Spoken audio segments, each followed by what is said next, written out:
3 Makassar, pindah ke Dinas Pendidikan Provinsi, masuk ke cabang dinas wilayah 2, terus masuk di Universitas Negeri Makassar.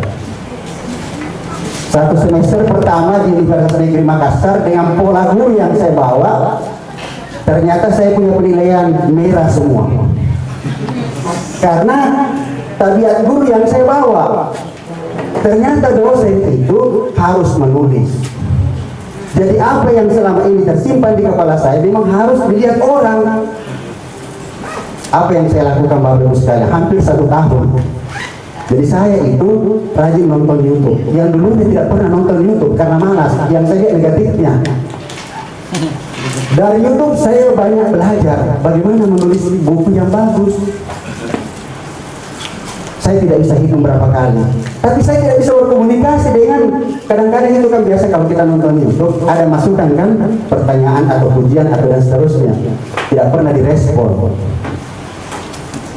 Akhirnya terakhir itu di Hotel Harper, Jalan Perintis Kemerdekaan, kalau kita mau di bandara itu ada sebelah kiri, ada Harper Hotel di sana itu.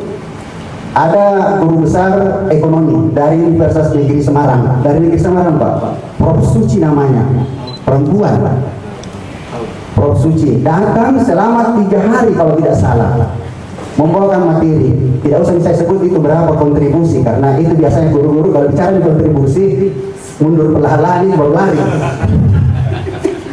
Biasa selagi gratis masih malas, apalagi kalau berbayar. Tapi karena saya menganggap diri saya ini adalah tantangan dan saya harus jawab, saya terpaksa itu harus transfer untuk membayar dan mengikuti. Setelah selesai, luar biasa ini semangat muncul, mau menulis. Tapi saya tidak tahu saya harus mulai dari mana. Ini yang sulit, mulai dari mana menulisnya. 3 hari kemudian, saya merasa bahwa saya sendirian di WA oleh Prof Suci itu. Ternyata semua peserta itu di WA. Karena bukan ada grup, tapi pintar ini beliau itu, ibu ini. Dia, Pak Sapri, sudah menulis bab 1, mati dulu. Saya tidak jawab dulu Pak. Karena saya bilang, saya tidak boleh jujur ini, nanti marah beliau. Saya harus bohong sedikit. Sudah saya kumpulkan referensi Prof. Oh bagus. Pasti ini 1 minggu ke depan, tanya lagi. Terpaksa, dengan terpaksa ini Pak, Bu, terpaksa saya harus mulai. Saya harus mulai pekerjaan itu. Dan Alhamdulillah, kegiatan itu mulai 31 Agustus berakhir 3 September di Hotel Harper. Tanggal 6 September saya di WA. Kemudian saya jawab dengan bohong, tapi saya berpikir tanggal 4, 6, 13 September ini pas WA lagi. Jadi saya mengumpulkan berbagai referensi. Ada 2 sumber yang biasa saya dapatkan untuk mengumpulkan itu. Karena waktu di S3 dulu memang saya punya disertasi itu, kalau kita lihat itu referensi itu hampir 500 Pak referensi saya pakai. Itu 50 halaman, lebih kurang 50 halaman. Jadi saya ada pengalaman, tapi itu tadi tidak dikembangkan dan tidak dilaksanakan. Kenapa? Karena tidak tertantang. Nanti di UNM merah semua nilai saya. Belok mana ini? Nah itu di perguruan, saya tidak tahu perguruan tinggi lain. Tunjangan kinerja, tunjangan semua hanya gaji pokok yang diterima. Padahal itu kalau didapat semua lebih tinggi itu. Makanya itu dosen rajin meneliti. Karena ada pancingan yang jauh lebih tinggi dari gaji pokok. Akhirnya saya mencoba berkomunikasi dengan teman-teman dosen. Jadi saya punya banyak itu Pak. Malah ada teman baru saya dari Universitas Brunei Darussalam. Itu yang saya bilang Pak. Jadi banyak itu teman silaturahim. Karena kita melakukan sesuatu yang berkaitan dengan pengembangan kompetensi kita. Alhamdulillah bulan Maret yang lalu, jadi saya mulai Oktober, November, Desember, 6 bulan, 5 bulan lebih. Tuntas. Saya tanya penerbit, Pak, kalau saya kirim naskah saya ini, editornya bisa dijamin tidak melihat dengan baik saya punya buku ini? Saya punya buku itu halamannya yang saya tulis sendiri 174 halaman, 12 bab, Karena waktu itu saya melihat begini, ini kan Oktober 2023, 2024 itu adalah pilkada pemilu presiden.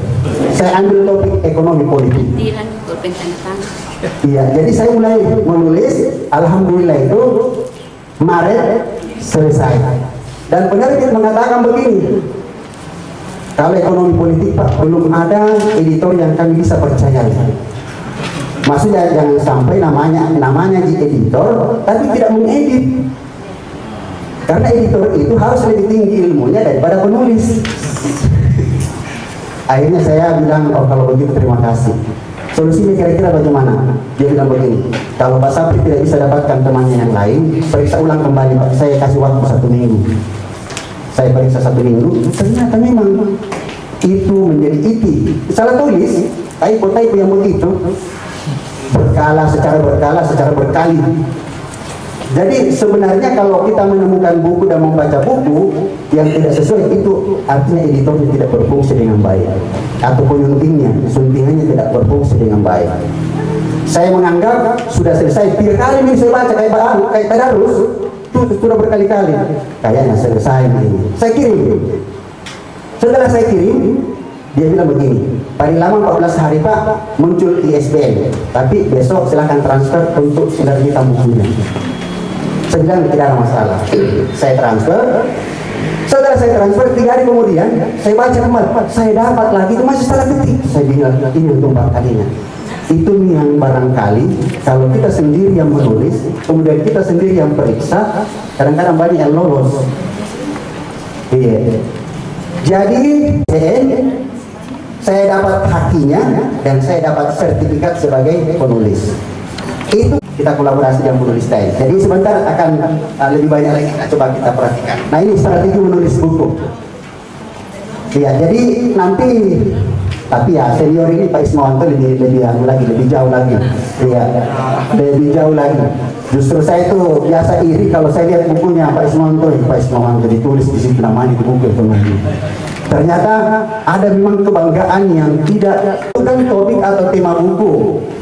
Kumpulkan informasi, data, referensi yang relevan, kemudian buat outline tulisan. Maksudnya sebanyak mungkin kita dapatkan dari mana. Caranya mencari, sebentar ada aplikasi saya mau kasih lihat. Tapi dia waktu 1 jam tidak bisa dijalankan yang aplikasi. Jadi paling tidak juga 1 hari. Paling penting kita panas. Dan setelah itu kita tanya saya. Kalau saya tanya kita, nanti seperti itu tadi Prof. Kemudian mulai menulis draft. Poin-pointernya itu apa saja yang kita mau tulis. Kemudian berikutnya mengembangkan isi paragraf, kemudian mengatur timeline penulisan buku. Ini membuat outline tulisan, membaca buku lain yang relevan. Jadi misalnya kalau kita mau tulis buku, katakanlah misalnya seperti ekonomi politik, kita juga harus melihat ekonomi politik itu sudah siapa saja yang tulis, bagaimana dia punya model. Jangan jadi kebiasaan copy paste. Oh itu akan tercemar nama kita sendiri. Karena itu akan diangkat di berbagai media sosial. Jadi kita hanya mencari inspirasi. Penulis ini menulis buku ekonomi politik. Apa saja yang dibahas, dari mana saja sumbernya, kemudian kita ikuti caranya. Bukan mau copy paste. Gitu. Jadi kemudian membuat tambahan, lakukan perubahan. Ini yang 2 ini yang saya gunakan. Banyak sekali membantu. Gunakan bantuan aplikasi AI Publish or Perish. Jadi Publish or Perish ini kalau biasa download aplikasi itu, masukkan saja, kalau terdownload itu masukkan saja judul variabel apa yang kita mau cari. Nah kasih semua ini, mulai dari sebelum Masehi sampai 2024. Tapi kata kuncinya itu keywordnya harus jelas.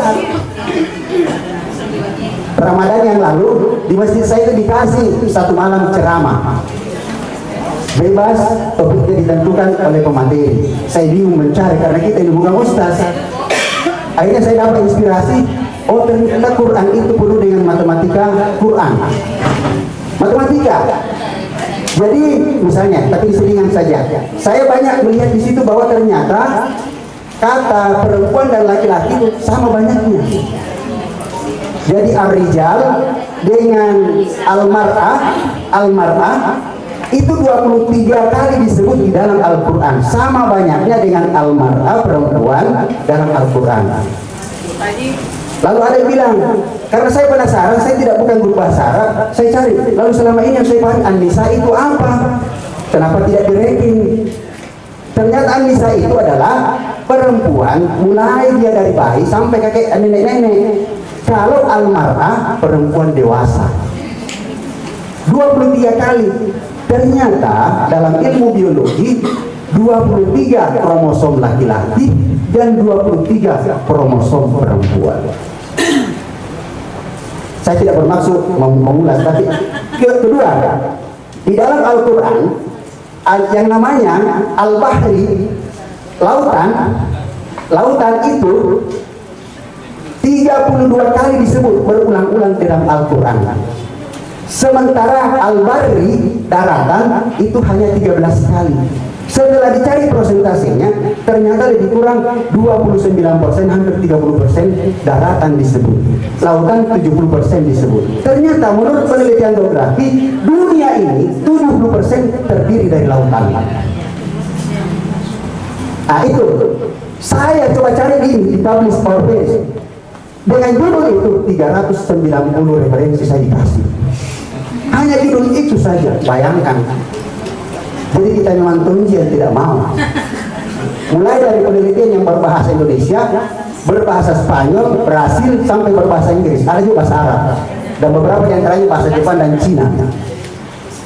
Itu. Yang kedua, ini barangkali siapa yang sudah sering menggunakan AI ChatGPT? Sering. Bermanfaat sekali.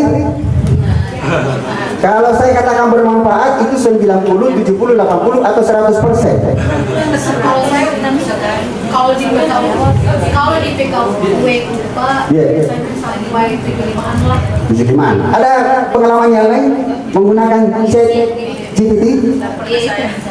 Saya, Bu, Pak, 100% bermanfaat. Tidak ada sisanya itu 99 koma. Bukan di download. Di download. Tidak salah aplikasi harus di download. Iya. Jadi, nah ini yang karena baru satu, nah ini salah satu manfaat kita ikut workshop. Terserah kita mau berbagi sama teman-teman atau tidak, terserah dari kita. Supaya mereka juga ikut, bilang ikut tunggu juga workshop. Supaya dapat. Jadi saya coba begini, saya ambil soal akuntansi, teks soal akuntansi itu saya masukkan di ChatGPT. Nah jawab, benar jawabannya. Karena saya punya kunci jawaban dan kunci soal ekonomi, terus soalnya saya masukkan di ChatGPT. Dia jelaskan panjang lebarnya itu, dan kuncinya bilang ini yang benar. Tapi jangan di situ 100% tumpuan Pak, karena kita tidak berpikir lagi itu. Kita tidak bisa, jangan.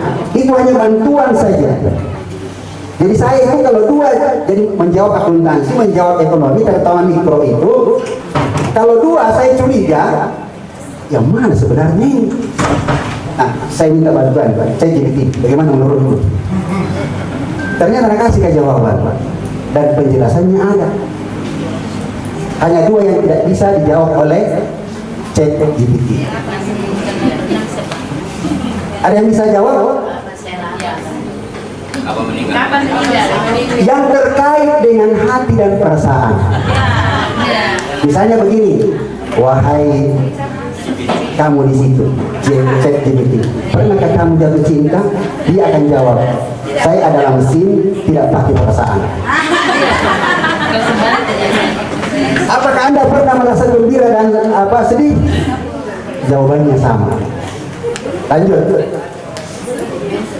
Kemudian mengembangkan paragraf sudah tadi ini, tentukan tujuan penulisan, lakukan riset, buat daftar poin utama, atur poin-poin secara logis dan sistematis. Mengembangkan paragraf lagi, jika perlu tambahkan ilustrasi. Ya, jadi kita ini pikiran tadi kasih masuk di situ. Jadi kita bercerita sendiri, tapi harus dalam bahasa ilmiah, jangan bahasa sehari-hari. Misalnya, pernah saya lihat Pernah saya lihat ada orang itu kalau misalnya dia melempar batu ke atas, itu jatuh ke bawah dengan itu kan bahasa-bahasa sehari-hari. Jadi kita menggunakan versi ilmiah. Kemudian gunakan bahasa sederhana tapi bagus. Maksudnya bahasa sederhana ini mudah dipahami orang. Jangan terlalu intelek. Banyak istilah asing yang kita gunakan. Tapi kalaupun terpaksa itu kita gunakan, kita harus kasih model italik, huruf nuri. Nah, ini durasi pekerjaan naskah. Nah, jadi ini berdasarkan pengalaman ya, dan pengalaman teman-teman. Kalau satu bab saja kita kerjakan itu sekitar 3 sampai 4 pekan. Malah saya pernah kerjakan itu 2 pekan saja. Kenapa? Karena materinya mudah didapat. Dan saya kalau bikin buku, jarang sekali saya rujukannya buku, selalu artikel. Kenapa? Karena itu yang terbaru.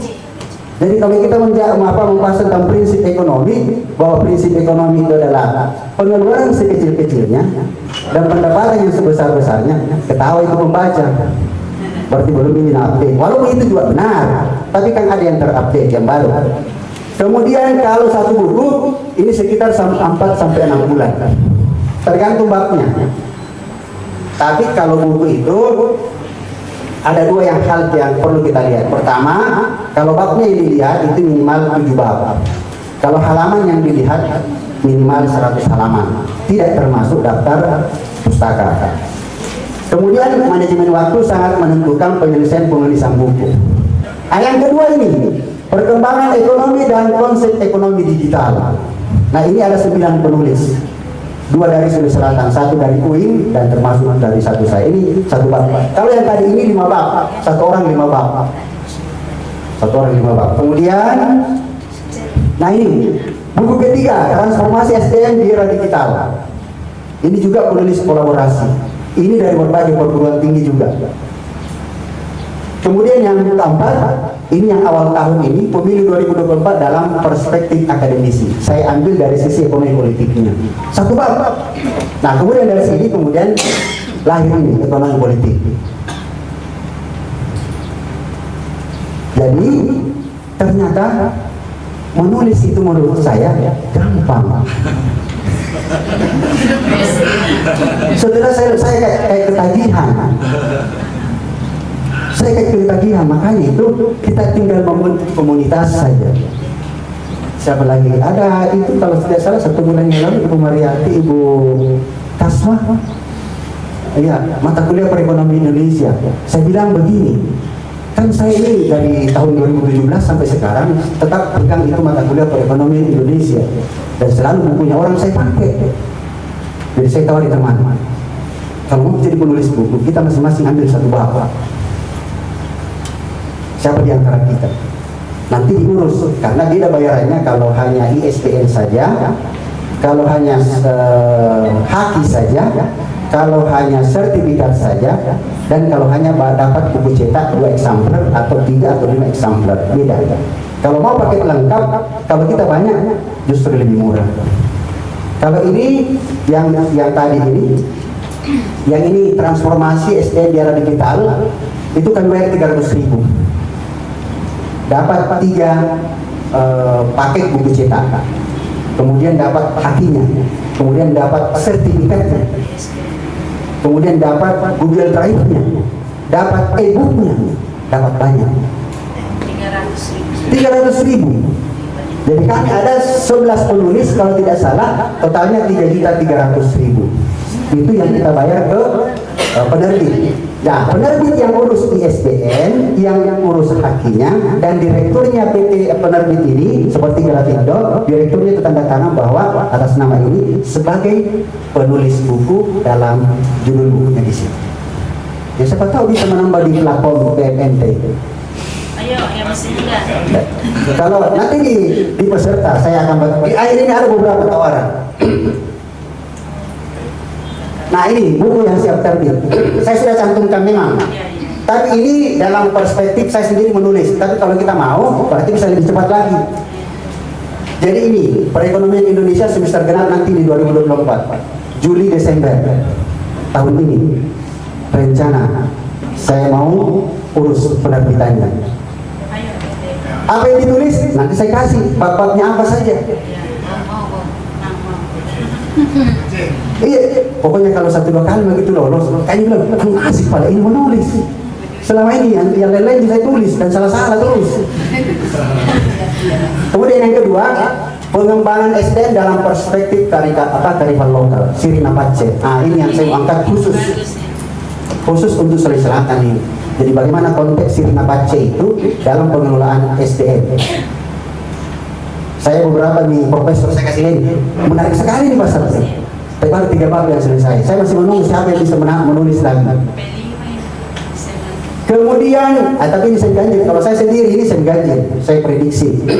Kemudian manajemen kinerja kepegawaian. Ini semester kenal tahun 2025 dan ekonomi regional dan pengembangan wilayah semester ganjil 2026. Jadi kami itu dosen harus membuat timeline begini. Kalau tidak ada begini, nggak bisa. Mira lagi semua nilai itu. Waktu pertama saya pindah Bapak Ibu sekalian, kan saya tidak tahu kasihan. Selama ini kan saya hanya dosen luar biasa, dosen kontrak aja, dosen di honor, belum tercatat, ya belum tetap. Jadi saya ini pindah masuk ini, selama 1 semester itu satu tahun seperti luar biasa, masuk mengajar rajin sekali. Online saya bilang tidak, kita harus offline. Rajin sekali.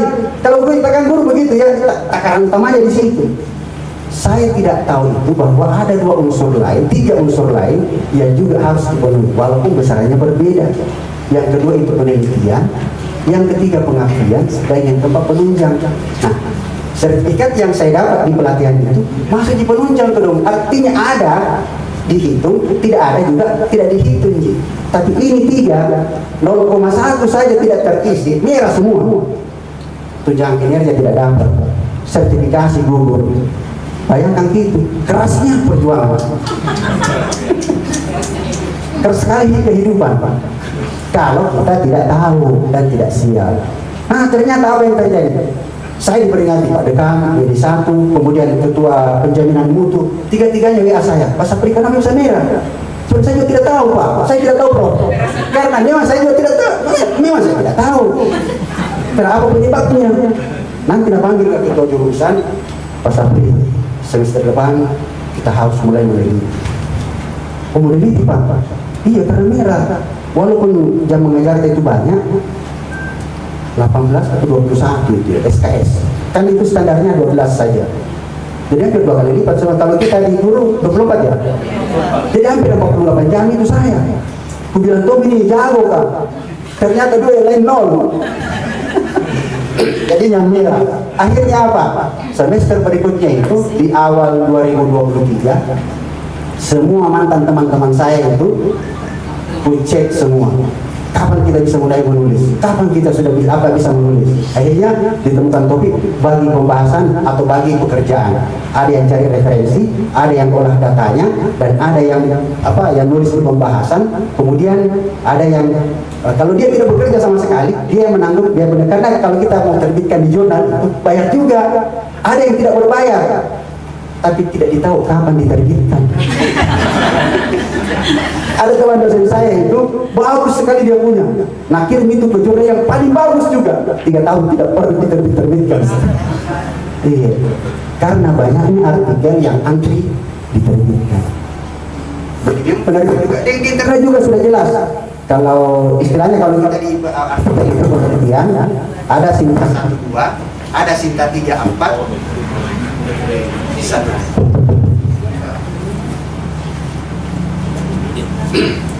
Iya, ada Sinta 3456. Nah, yang paling murah itu yang Sinta 6 itu 250.000 kalau sendiri. Sinta 5 itu 350. Sinta 4 itu 750. Sinta 3 itu sudah 1.500.000. Sinta 2 2.500.000. Sinta 1 itu ada yang ada yang tetapkan itu 5 juta. Kenapa beda-beda begitu? Karena angka kreditnya beda-beda juga. Kalau dia Sinta 56 itu paling tinggi kita dapat 15, tapi asesor itu tidak pernah kasih 15, paling tinggi 11 atau 12. Itu 12 bagus sekali, itu tidak ada salahnya sama sekali, baik di pembahasan, referensi, pengolahan data dan seterusnya. Nah, kebetulan saya itu saya bilang saya punya keahlian karena memang sudah beberapa teman-teman yang minta tolong sama dia itu kalau datanya mau diolah dengan menggunakan ada namanya alat olah data itu namanya AMOS, AMOS, Structural Equation Modeling. Jadi kalau data itu mau diolah dengan menggunakan peralatan itu masih jarang di Makassar. Ada buku yang saya baca 3 tahun baru saya paham. Bayangkan itu. Bagaimana itu buku? Semester pertama waktu saya kuliah, saya tamatkan, tapi saya tidak tahu apa yang saya baca ini.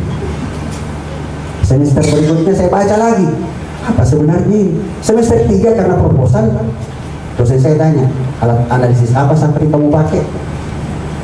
Saya rencana Sem Amos. Kau paham Sem Amos? Siap belajar.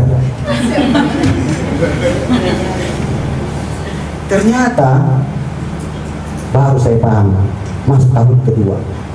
Saya cari, jadi ada beberapa juga di situ pengolahan data, kemudian hasil data yang disajikan saya tidak paham. Aku cari orangnya di mana ini. Aku cari di internet, bayangkan ki. Satu ada di Australia, satu ada di Jerman, dan satu ada di Amerika. Ada emailnya, saya email dia Pak. Dari Amerika tidak dibalas, dari Jerman tidak dibalas, dari Australia yang balas. Dia jelaskan itu. Tapi saya bilang begini kan, ada juga teman bilang, Pak, kalau kita meng-email kepada penulisnya itu sampaikan ki bahwa kita sudah miliki bukunya. Kalau perlu foto sampulnya baru kirim. Saya foto sampulnya, Pak. Saya fotokopi juga sebenarnya, tapi fotokopi berwarna. Artinya bukan buku aslinya. Iya, saya kali, Prof, dalam bahasa Indonesia, saya punya buku ini, saya beli. Tapi di halaman sekian saya tidak paham. Bagaimana penjelasan apa yang menjelaskan panjang lebar. Dia dari Australia. Akhirnya alhamdulillah itu kalau pengolahan data yang terkait dengan Sem Amos itu kalau mahasiswa ditanya S2, S3, kalau S1 tidak familiar karena terlalu sulit. Jadi kalau dia S2, saya pulang itu langsung dipanggil di Angkop. Semua dosen Angkop itu bayangkan gitu, saya masih guru. Saya bilang mohon maaf Bapak Ibu dosen semua, saya ini guru juga dong yang berdiri di depan. Cuma ada keahlian saya di sini. Jadi dosen semua ada juga profesor, 2 orang. Kemudian S3 manajemen Unhas. Karena mereka tidak terlalu paham, ya terpaksa saya jadi pemateri. Karena ilmu yang dibutuhkan selama ini dia baca, bagaimana caranya ini Pak menghubungkan satu variabel dan seterusnya dan seterusnya. Itu yang saya bilang tadi. Kalau ini dibahas satu hari juga itu. Oh, 310 menit. Kalau ini penulisan ilmiah. Nah, ini menulis artikel. Jadi tujuan kita itu kan ini menyampaikan sesuatu. Lalu kemudian medianya adalah jurnal. Aturan yang mengikat ya tentu ada pedoman dan aturan penulisan. Dan setiap jurnal penerbitan ini beda-beda. Tapi beda-beda tipis. Intinya sama, cuma tidak mau copy paste. Kemudian fungsinya ada ilmiah, ada sosial, ada ekspresi, kemudian aspek penulisan, kajian bidang keilmuan, bahasa tulis ilmiah dan aturan dan gaya selingkuh. Waktu saya baca ini, untung tidak salah tulis ini orang, gaya selingkuh. Ternyata gaya selingkuh itu maksudnya adalah in-house style. Maksudnya itu setiap penerbitan punya gaya tersendiri di dalam. Jadi kalau kita baca artikel itu, kalau modelnya begini, oh pasti penerbitnya ini. Itu yang dimaksud. Nah kemudian harus objektif, rasional, kritis, dan pembaru. Jadi objektif itu kita tidak memandang bahwa menurut saya begini, tidak bisa. Boleh kita bilang begitu, tapi bagaimana menurut orang lain? Jadi dua-duanya kita sajikan, nanti pembaca yang memutuskan, bukan pendapat kita sendiri. Kemudian yang kedua rasional, maksudnya rasional itu adalah bisa diterima akal sehat. Oh itu benar ini, saya banyak menemukan data begini. Ternyata banyak orang datang di mall itu bukan berbelanja, tapi datang di jalan-jalan. Jadi jangan ini datang makan dan ada penelitian dari mahasiswa manajemen 65% orang yang datang di mari dan mall melakukan itu adalah orang datang jalan-jalan saja, tidak makan, tidak belanja, cuci mata bebe. Ini penelitian mahasiswa S1, saya bilang bagus deh, ini bisa dipertahankan karena penelitian. Coba dibikin saja. Kukira saya ini orang datang, kukira, jadi namanya juga kukira, bisa salah. Tapi kalau penelitian kan ditanya ke orang, ada angket. Bapak bermaksud belanja datang di mall mari? Tidak, datang jalan-jalan. Itu yang begitu dikumpulkan. Kemudian kritis, maksudnya kritis itu bisa ditelaah orang lain. Makanya itu kalau kita jadi penulis, saya itu yang pertama tadi, kedua ketika sampai yang terakhir itu saya bilang mudah-mudahan tidak ada pembaca itu yang membabat saya. Salah ini caranya menulis, salah ini, tidak tepat ini. Tapi sampai sekarang alhamdulillah. Karena ini kan ibu, karena dia ibu, berarti bebas dicari di Google. Kemudian pembaharu, ada yang baru. Kemudian ini pra penulisan, lalu kemudian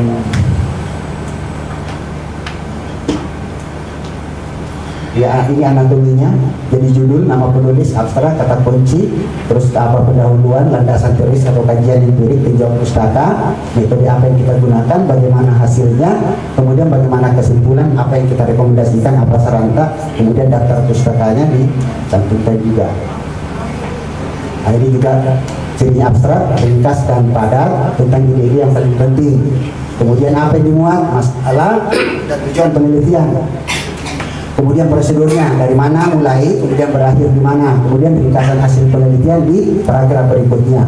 Lalu satu paragraf itu, maksudnya satu body abstrak itu, setiap jurnal itu berbeda-beda. Ada yang tetapkan 150, ada yang 200, ada yang 2,5, ada yang 300 kata. Nah, kalau saya tekniknya itu kalau membaca hasil penelitian orang, saya tidak membaca keseluruhan dulu, saya baca di abstraknya, karena di situ sudah ada judul, sudah ada penulis, sudah ada metodenya, sudah ada hasilnya, dan sudah ada rekomendasinya. Kecuali kalau saya curiga, kalau saya lihat ini kayaknya tidak signifikan, kenapa dia? Nah, baru saya ke belakang cari buka, kenapa dia bilang signifikan? Nah, saya biasa lihat tidak signifikan.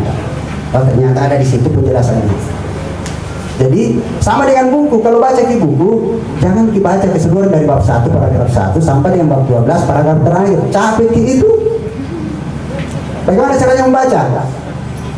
Ada itu di bagian belakang buku, itu kan biasa dari ringkasannya. Jadi bagian depan kan cover depan itu identitas judul buku, penulis dan penerbit. Kalau ada editor itu juga. Di bagian belakang itu kayak ringkasannya itu. Sinopsisnya. Itu bisa. Kecuali kalau misalnya penasaran mau lebih dalam lagi, buka lagi di bab 1 atau buka dulu daftar isinya, mana-mana yang menarik perhatian tadi situ. Jadi setiap ada buku jangan bermaksud melahap semua, nanti kekenyangan ngantuk gitu. Dan ternyata orang baca buku kan ngantuk tuh, karena dari awal memang dia bilang saya mau baca buku ini, baca buku semua, pasti ngantuk karena mau memang kenyang. Tidak ada singkatan, kutipan, tabel, gambar, merek, dagang dan seterusnya. Kemudian ini pendahuluan, landasan teoritis, ini metodologinya, hasil dan ini hasil dan pembahasan. Disinilah kalau kita mau lihat itu penulis gayanya menulis. Kalau di artikel, seperti apa gayanya menulis, seperti apa subjektifnya penulis, seperti apa individualisnya penulis. Tapi saya lihat sudah banyak sekali saya baca artikel itu, memang penulis itu sudah dari awal startnya itu adalah siap dikritik dan dia mengungkapkan apa yang dia temukan, kemudian penelitian apa yang sejalan dengan dia dan penelitian apa yang tidak sejalan dengan dia. Jadi selalu diberikan kesempatan kepada pembaca untuk mengambil keputusan sendiri. Itu jadi jauh dari subjektivitas. Kesimpulan dan saran, kemudian ini pasca penulis yang saya bilang tadi di awal, jadi revisi naskah. Ya, sebelum kita store itu, kita kalau tidak ada editor ya kita baca ulang kembali abstraknya, isinya, bacaannya, ejaan, tanda baca, dan penulisan dan seterusnya. Kemudian penyusunan naskah. Cari-cari kelemahan-kelemahan, diperkecil sedapat mungkin yang kita tahu. Kemudian publikasi. Publikasi ini saatnya ini kita melakukan itu. Alhamdulillah sampai sekarang ini masuk 1 tahun, kalau tidak salah sudah 32 artikel saya. Dan itu hampir 50% di jurnal internasional. Kita tahu kalau jurnal internasional itu berbahasa Inggris. Saya banyak dibantu oleh apa? Banyak dibantu oleh aplikasi. Iya. Pertama, GPT tadi, yang kedua ada grammar. Jadi ada grammar lain itu aplikasi internet.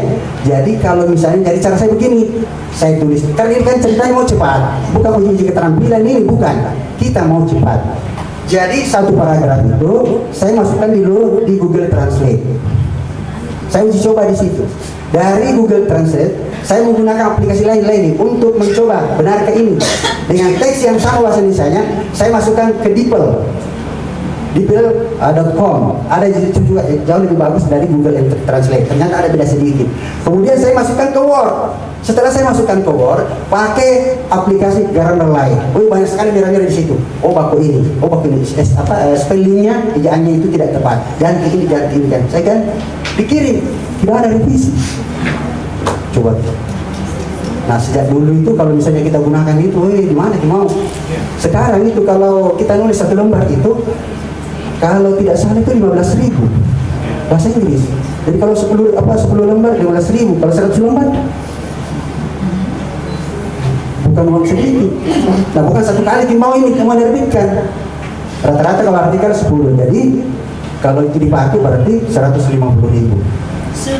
Nah, tapi saya tidak pakai karena ada bantuan yang seperti ini. Yang kedua, ada namanya paraphrasing. Sudah pernah dengar istilah paraphrasing? Paraphrasing. Sudah ya? Nah, itu paraphrasing adalah untuk membongkar kalimat agar supaya tidak mirip dengan tulisannya orang. Kita tulis ulang kembali. Saya biasa itu cek GPT lagi. Cek GPT saya gunakan. Saya hanya bilang, tolong bantu saya melakukan paraphrasing dengan kalimat ini. Begitu saya enter, tidak sampai 10 detik, ini hasilnya.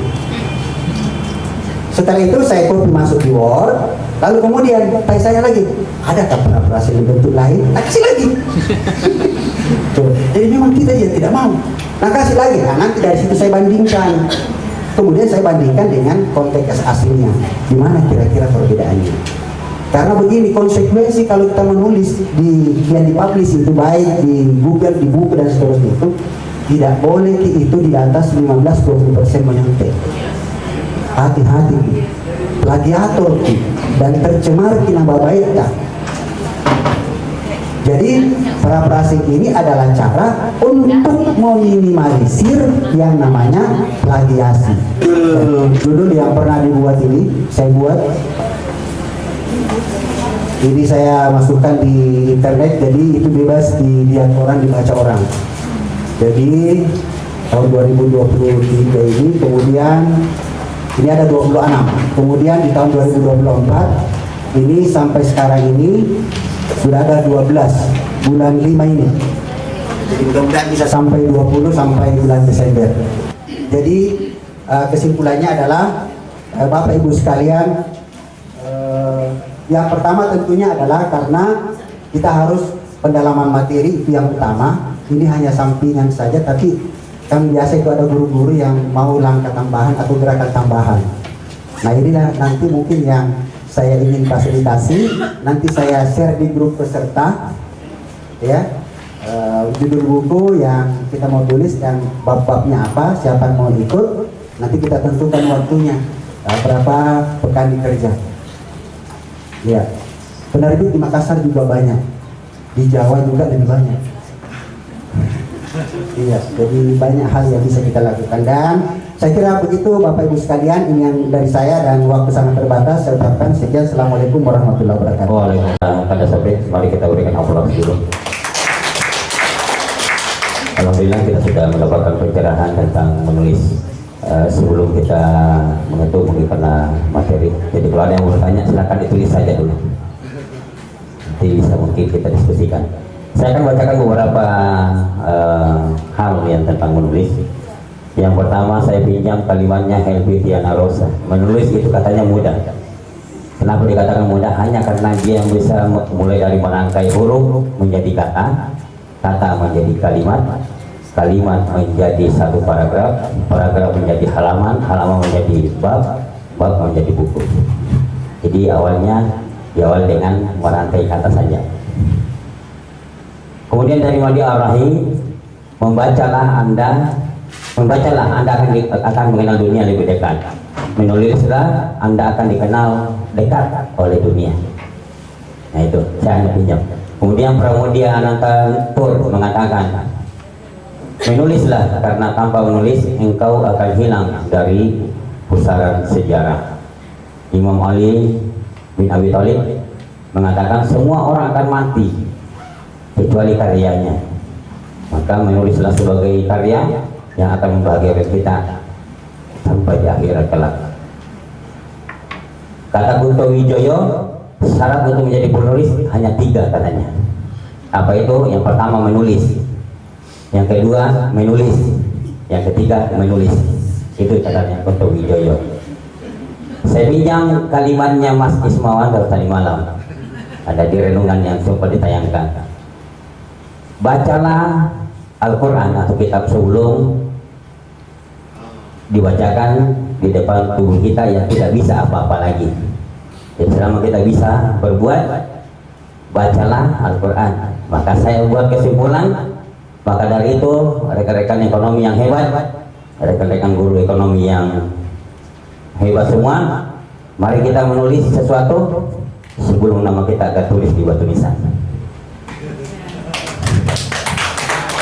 Ya, ini motivasi bagi kita semua. Ya, karena menulis sebenarnya begini, dulu kan kita semua lahir dari tulisan juga.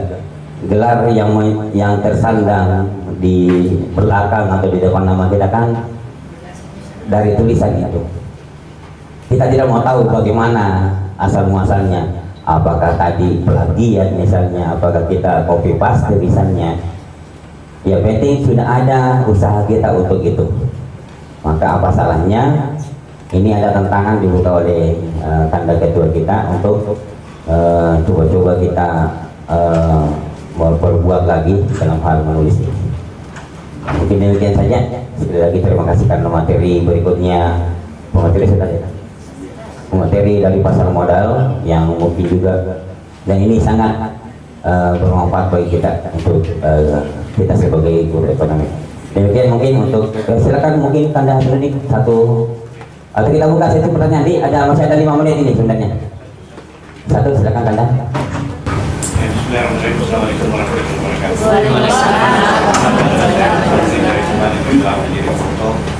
Jadi sebenarnya dari sekolah tidak sekali, dan terkadang ya, ini kan namanya menulis, ada yang namanya fiksi, ada non fiksi.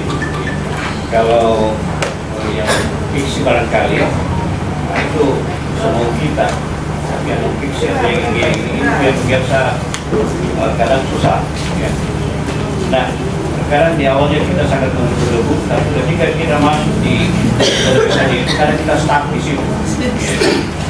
Dan melanjutkan kata-kata ini kan namanya perlu waktu berapa lama permisalan lagi. Yang ingin saya tanyakan sesuai dengan pengalaman Ida ini di dalam menulis buku, apakah di dalam menulis buku ini kita membaca bukunya orang lain, kemudian kita setelah membaca itu kita menuliskan dengan kita punya kata-kata sendiri, atau memang kita mengambil dari ya kita semua ini bisa tahu itu, karena yang paling khusus sebenarnya adalah tulis ini, tulis non fiksi atau ilmiah.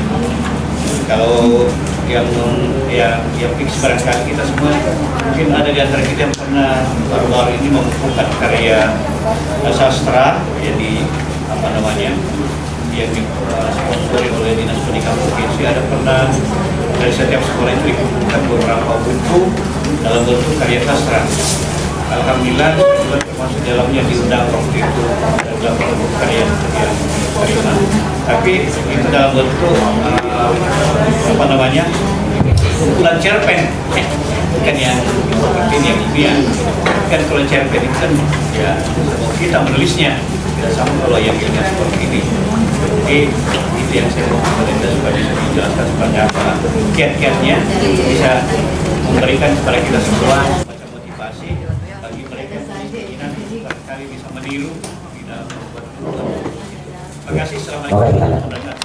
Yang pertama, Bapak Ibu sekalian,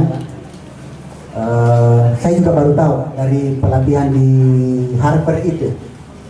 Jadi bukan hanya Prof. Suci saja, tapi memang penulis buku yang diundang. Jadi ada dua atau tiga, saya lupa. Tiga. Yang satu itu mengatakan begini, bahwa ternyata mood, kita tahu mood Apa itu mood? Tanda tangan dong. Ya, itu semangat itu. Jadi rupanya itu sesuai dengan golongan darah. Kan begini, ada itu orang tipenya begini. Bagaimana caranya memulai? Susahnya. Memang dari awal sudah susah. Itu yang pertama. Yang kedua, ada memang orang tipenya itu, memang dia bilang susah, tapi tidak sesusah yang tadi.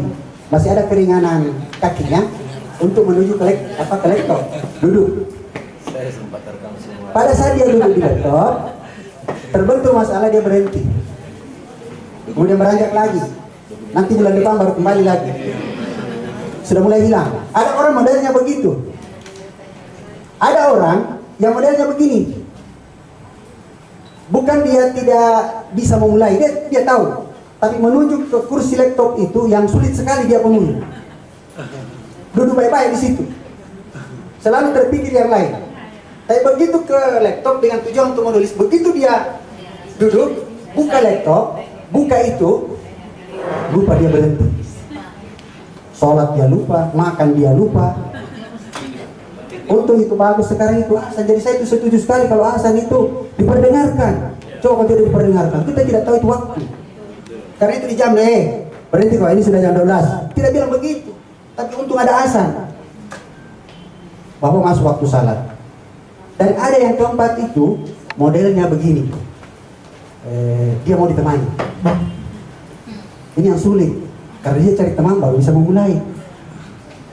Nah, sekarang kita di posisi mana di antara empat tipikal ini? Pertama siapa? Nah, maksud saya kalau kita sudah bisa tentukan, kan bisa kita cari solusinya. Dari awal memang susah Pak ya? Ya, Pak saya dari awal memang susah. Yang kedua itu adalah bukan susah, tapi maksudnya begini, bukan susah tapi dia selalu berkeinginan untuk maju ke laptop, tapi tidak mau lama-lama di situ.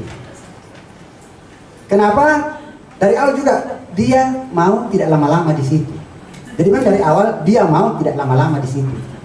Jadi begitu ada masalah, berhenti mundur dan jengkel. Kenapa jengkel? Tidak ada solusi, tidak dapat. Yang ketiga, ini juga yang sulit. Kemauannya tinggi, tapi susah untuk maju. Jadi ini betul-betul ini bertentangan. Dia mau sekali, tapi susah untuk maju di kursi laptop. Tapi begitu dia maju di kursi laptop, lupa berhenti. Biar makan juga nggak lupa. Sholat juga nyaris nggak lupa. Nah, yang keempat itu yang saya bilang tadi, harus ditemani. Jadi kalau saya yang ketiga Pak. Yang ketiga. Kalau saya sendiri ya, biasa saja lewat-lewat begitu laptop. Tapi susah kan? Karena aku sadari kapan saya duduk tidak berhenti. Memang dari awal saya juga sadari kapan saya duduk saya tidak berhenti. Untungnya itu didengar itu azan. Makanya itu orang bekerja begitu sering biasa madan asam lambung. Begitu ya. Rata-rata guru dosen itu begini dulu penyakitnya dia sekarang. Lupa makan. Tentunya tidak lupa salat. Jadi selalu lupa makan. Itulah yang kemudian mengundang penyakit. Sehingga kita harus ada waktu. Solusinya begini, dari empat ini. Dimanapun kita berada, apapun yang kita lakukan, makanya handphone saya itu ada di situ menu catatan. Kalau saya terlintas dalam pikir, kalau duduk biar juga ada pembantu ini. Kalau terlintas, langsung ketik di situ. Apa yang terkait dengan pekerjaan saya? Ini sebentar yang saya kerjakan. Kalau kalian sebentar tuh, sampai ke tempat tertentu itu, apa tadi itu yang kupikir di Hotel Prima? Dilupa. Jadi setiap apa yang terlintas itu kemudian kita catat. Iya. Kemudian terakhir tentang itu ciplak. Jadi begini. Kita pertama kanda itu, Bapak Ibu sekalian, kita memang harus membaca dulu bukunya orang. Tapi tidak usah semua. Apa topiknya, bagaimana gayanya membahasakan itu. Jadi gayanya kita perlu tahu. Judulnya apa, gayanya apa, bagaimana. Kemudian, yang kedua, bagaimana dia punya gaya, bagaimana dia punya tulisan dan seterusnya. Kalau saya cukup 3 saja, kalau dia penulis buku. Lalu kemudian yang ketiga, yang keempat, saya baca artikel yang terkait dengan setiap topik itu. Kan setiap bab itu biasanya satu artikelnya. Nah, artikel yang membahas itu jangankan puluhan, ratusan. Tinggal saya memilih-milih. Oh, ini yang bagus. Jadi saya download dulu. Kemudian saya lihat paragraf 1 apa yang dibahas di sini. Oh, ini kesimpulannya. Nah, saya mengerti sendiri dengan bahasa yang berbeda. Jadi 3 buku yang saya baca, banyak artikel yang saya baca, tidak ada yang sama. Begitu, tapi memang harus konsentrasi. Nah, kemudian yang kedua adalah setelah kita mengetik itu, kan biasanya sumber aslinya 4 baris atau 5 baris. Kita baca dulu 1 kali, 2 kali. Kalau saya biasa 2 sampai 3 kali. Oh, maksudnya ini begini. Saya mengetik sendiri. Dengan bahasa saya. Kemudian saya parafrasing dengan bantuan aplikasi tadi supaya bahasanya ilmiah. Setelah saya masuk di Turnitin, karena ada juga itu namanya Turnitin untuk mendeteksi tingkat plagiasi yang kita lakukan. Dia bilang 0%. Tidak pernah tidak. Begitu kan? Bisa dipahami Bapak Ibu? Iya. Beda buku dengan artikel. Kalau dia artikel, itu memang pertandingan referensi. Jadi kalau kita punya artikel itu, semakin banyak referensi yang kita kutip, terinspirasi dari tulisannya orang, maka biasanya pihak jurnal itu mengatakan, ini penulisnya rajin membaca, jadi pembahasannya pas, walaupun dia belum baca, rajin membaca, dan pasti pembahasannya di dalam ini komprehensif. Beda dengan buku. Kalau buku, justru biasa itu ada buku tebal itu 100 halaman, 150 halaman, tapi referensinya hanya 10, 15, 20. Kenapa bisa begitu? Karena yang penting sekali saja yang bersentuhan dengan apa yang dia punya, itu yang kita ambil. Contoh misalnya, dalam artikel, biasa dalam satu paragraf itu sampai 4-5 sumber yang kita cantumkan, bahwa di sini saya ambil. Tapi di buku, jarang sekali dalam satu paragraf kita temukan dari mana dia ambil. Kenapa? Karena tidak ada yang penting dari orang yang kita kutip. Karena itu adalah merupakan artikulasi ramuan kata-kata dari kita sendiri. Begitu. Tapi itu yang saya bilang tadi, pasti tidak cukup. Di sini harus memang ada lagi satu pelatihan yang kalau mau satu kali lagi yang begini. Jadi sekalian barangkali karena mungkin sebentar ini beberapa saat yang akan datang, saya bersama-sama dengan Pak Ismawanto untuk siap-siap menuju bandara. Yang tadinya semula itu saya sama-sama ke bandara untuk siap-siap sama-sama terbang. Beliau ke Semarang, saya ke Jogja. Tapi tadi malam ada pemberitahuan tiket yang dikirim ke saya ada perubahan jadwal dari Makassar ke Surabaya. Nanti dari Surabaya ke Jogja. Jadi saya antar beliau. Saya mau sampaikan ke Bapak Ibu sekalian bahwa buku belum dibagi. Di akhir pertemuan itu mungkin ada link Google Form yang akan diberikan. Sudah? Dan mohon direspon dengan baik itu. Karena begini Bapak Ibu sekalian, dari Google Form itu kami di panitia akan mempelajari, kemudian merumuskan, dan itu akan kami jadikan sebagai bahan diskusi dengan Kepala Bidang SMA. Ya, mumpung ini masih hangat, saya mau tawarkan ke beliau kerjasama. Nanti kami cari anggota, kalau perlu kami pelaksananya di atas anggarannya. Jadi tidak pusing-pusing lagi cari anggaran lagi. Malah kalau perlu, ya mudah-mudahan paling tidak peserta datang tidak bayar nih. Ini kan namanya doa usaha ya. Iya. Tapi jangan lagi bilang, bayar lagi. Bayar lagi. Oh, jangan dibilang begitu, karena pasti tidak pernah lagi maju-maju kalau kita selalu bilang begitu. Yang penting kita lihat itu, saya membayar apa yang saya dapat. Iya. Makanya itu ada yang tanya, Pak, kenapa peserta ini 350? Kenapa kalau bukan peserta 250? Kalau datang jadi bermalam 250 juga kita bayar. Kalau datang jadi bermalam di sini, jangan masuk di sini. Nah kalau ini dibayar, saya hampir pastikan minimal 500.000 ini satu hari. peserta. Jadi kalau 50 peserta itu 25 juta, banyak panitia. Tapi kan tidak begitu, kita ini tidak bermaksud berbisnis. Kita ini bermaksud mengembangkan kompetensi Bapak Ibu sekalian. Terserah Pak, saya sudah menyelesaikan salah satu buku ontologi saya, itu belakang kita dan sudah terbit kemarin dari SPM. Sementara kedua sementara saya proses. Yang ketiga ini saya membuat, karena saya ada di Timur Pak. Saya kemudian di sana ada komunitas anak muda itu Pak, namanya Lapak Baca. Saya kemarin itu saya sempat mewawancarai untuk melakukan riset. Saya sementara menyusun judulnya pengembangan literasi pada komunitas Lapak Baca.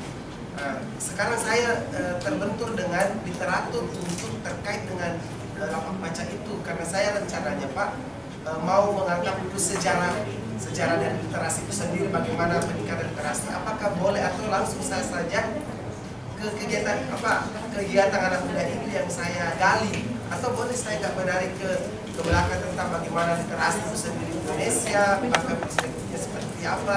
Nah ini yang membuat saya sekarang sampainya itu tadi Pak, kadang punya semangat sudah bikin, kadang juga lupa bahkan makan, kadang juga memulainya lagi yang jenuh. Nah ini sementara prosesnya yang betul-betul perlu bantuan itu Pak. Kemudian yang kedua, sekarang saya malah ontologi ini terbentur dengan penerbitnya Pak. Karena kalau yang pertama kan banyak saya menerbit Pak, ontologi yang kedua ini saya memang sendiri dan betul-betul butuh dari segi. Saya jawab walaupun seadanya. Jadi kalau kita memang menulis itu tidak bisa langsung ke masalahnya, harus ada latar belakang. Kamu begini, kalau kita datang di rumahku, dia tiba-tiba datang, saya tanya, apa tujuan kau? Itulah tujuan itu adalah latar belakang. Oh saya perlu begini. Yang saya juga tidak tahu, saya datang ke rumah, kan bingung gitu. Kita tahu sendiri. Jadi maksud saya begitu. Itu public or very study itu jawabnya untuk mencari literatur itu yang terkait dengan apa yang kita mau teliti. Saya kira masih perlu kita diskusi. Google Form jangan lupa diisi untuk kami evaluasi dan seterusnya ya. Terima kasih Bapak. Terima kasih. Assalamualaikum warahmatullahi wabarakatuh. Jadi intinya Bapak Ibu itu tadi, silakan kita di sini berapa banyak peserta termasuk panitia, mari kita menulis di link yang sudah dibagikan oleh Bapak Rudiansyah. Insya Allah dengan menulis di link itu, dalam arti kita mengetik di link itu, insya Allah akan ada tindak lanjut untuk pengembangan kompetensi kita berikutnya. Mudah-mudahan ketika ada komunikasi dari AG ini dengan pihak dinas pendidikan, itu akan ada pencerahan untuk kelanjutan kegiatan kita. Karena terus terang, materi dari Pak Mas Ismawanto, materi dari Kanda Syafri itu tidak bisa kita selesaikan, tidak terpuaskan hanya dengan 2 hari ini saja. Kita masih butuh pertemuan-pertemuan berikutnya, dan insya Allah pertemuan itu akan membuat ikatan silaturahmi kita menjadi semakin kuat dan semakin bagus. Dan ketika silaturahmi bagus dan kuat, maka umur kita akan dipanjangkan oleh Allah Subhanahu Wa Taala. Demikian, assalamualaikum warahmatullahi wabarakatuh.